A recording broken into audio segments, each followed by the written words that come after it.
Sean Kelley was born on July 17th, 1973, to Mary and Mike Kelley. He grew up in Iowa City and graduated from Iowa City High School in 1991. After an adventure, he studied psychology and education at the University of Iowa, where he graduated in 2002. He will be remembered as an avid Hawkeyes fan, as will be demonstrated later in the service. And you can examine the scoreboard to see, and if you're wondering what that's about, we'll explain later.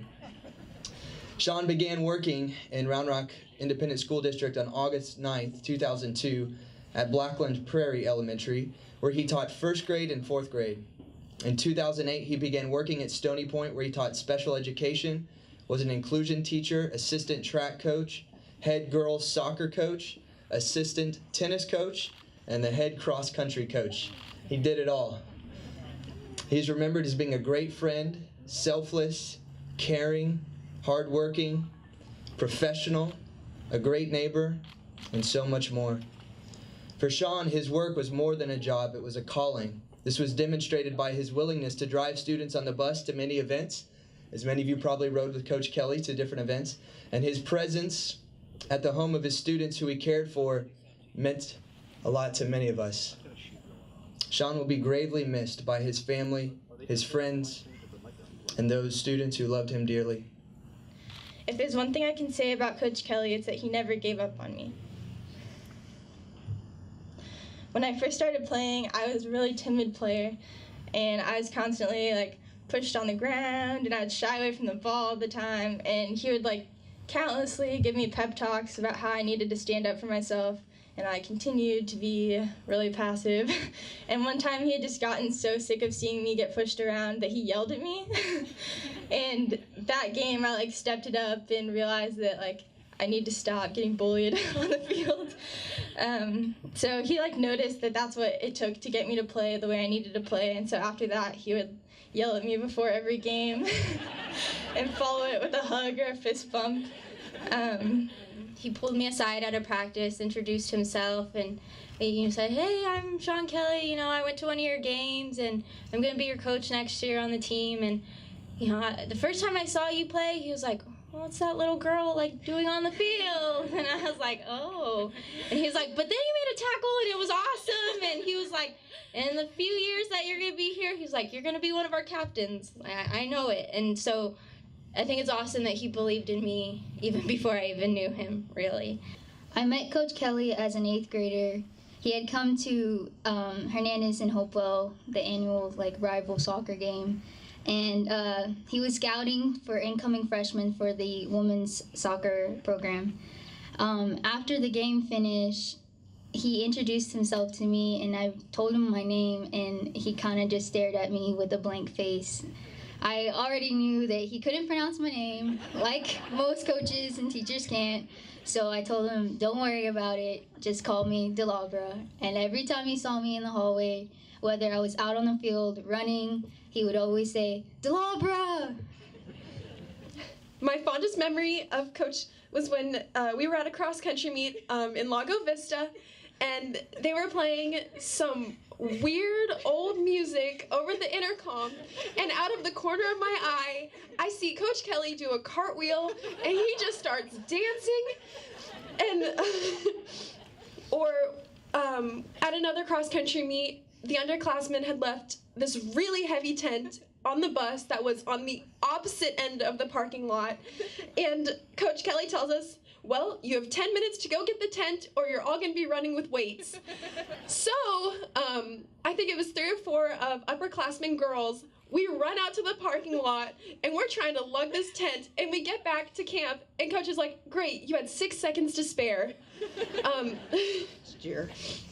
When I think of Sean, the first thing that comes to mind was his sense of humor. We shared an office together for years, and he was the first to pull a prank every year. Some so subtle, oftentimes only we would get it. And then he was always good to prank the new coaches, which always broke the ice and made for such a good work environment. Some of the faves that we started to look for was the rubber snake. And I have to say, I would be so freaked out worrying about where that snake was, especially when I'd come in early to have to get a bus for tennis. I I was constantly, where is it? Where is it? And if it wasn't on the shelf, and then it would turn up in the freezer, someone's chair, always catching us off guard. You guys knew him as Coach Kelley, or Mr. Kelley. To us, he was our neighbor. He was our friend. We look forward to seeing him every day. Him and Sammy was a staple in our neighborhood. I can remember Saturday mornings coming out, having my cup of coffee, standing outside, and him and Sammy being outside doing the same thing, having their cup of coffee. It was just a beautiful sight to have him in our neighborhood. He was a neighbor of mine for over 10 years. And I remember when he showed up, the first day he showed up, I was working on my house, and he came down and he asked me if I needed some help. I knew right then that this was an extraordinary man. And I believed that I knew I had a new friend. He's touched me dearly.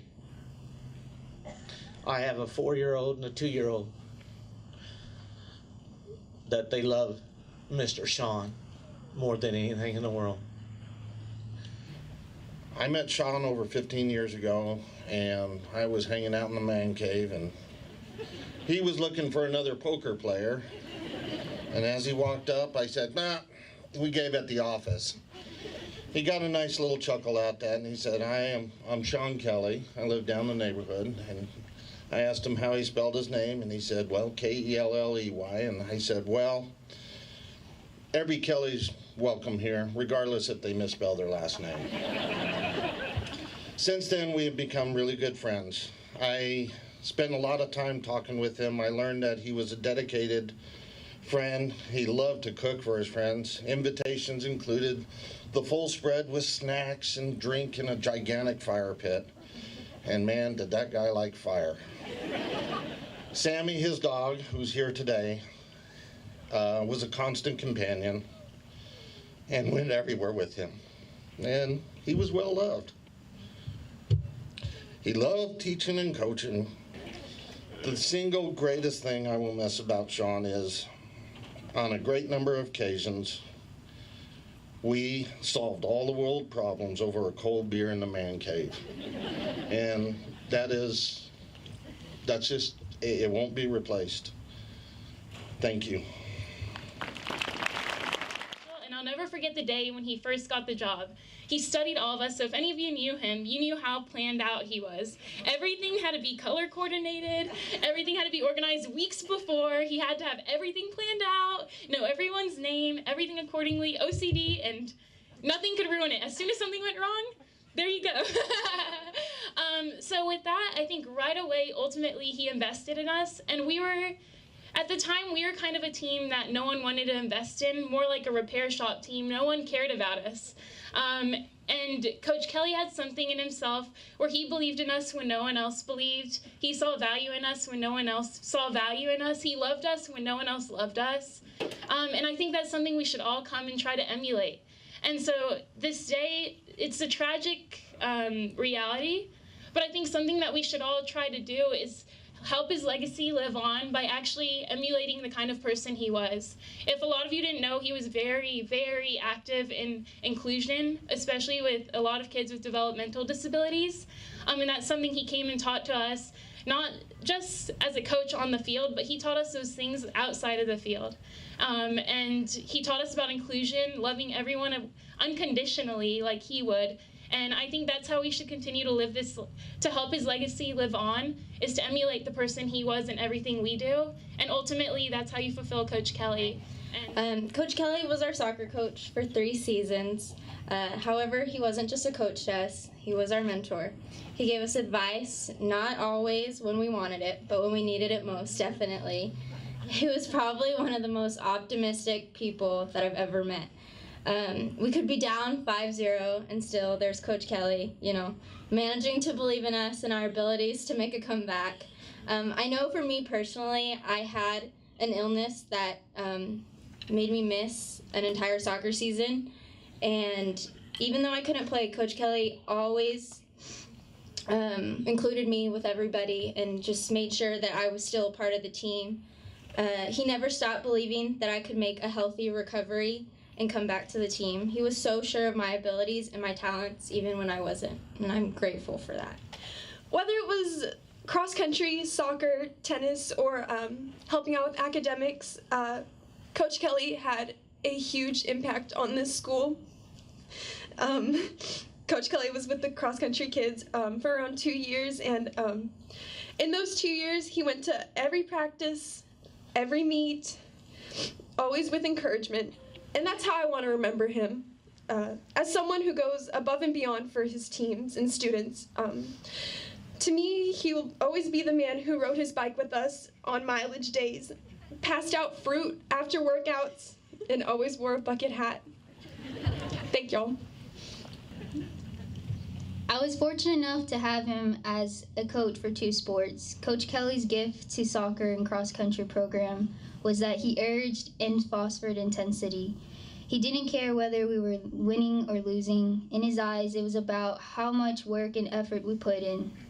Great coaches are there with their athletes in their moment of greatest struggles and victories. Just this last Friday, we spoke about soccer and my future plans for college.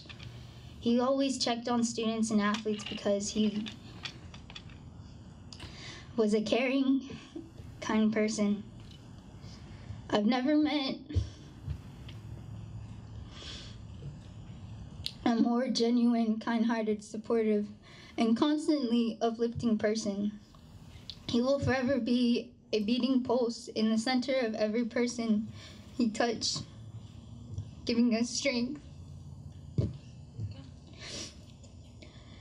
This indeed is a goodbye too soon, Coach Kelley. It was an honor to have known you, such a great person, and thank you for everything you have done for us here at Stony Point. And may you rest in peace and know you will be dearly missed by Stony Point faculty, student, athletes, friends, and family. I have a family of 9, 10, 12 people that in the surrounding area here. Sean used to come to our Thanksgivings, our Easter parties, family birthday parties. He just wasn't another person. He was our family. And to you folks, thank you for allowing us to share him with us. We appreciate everything. He was a beautiful person inside and out. Thank you.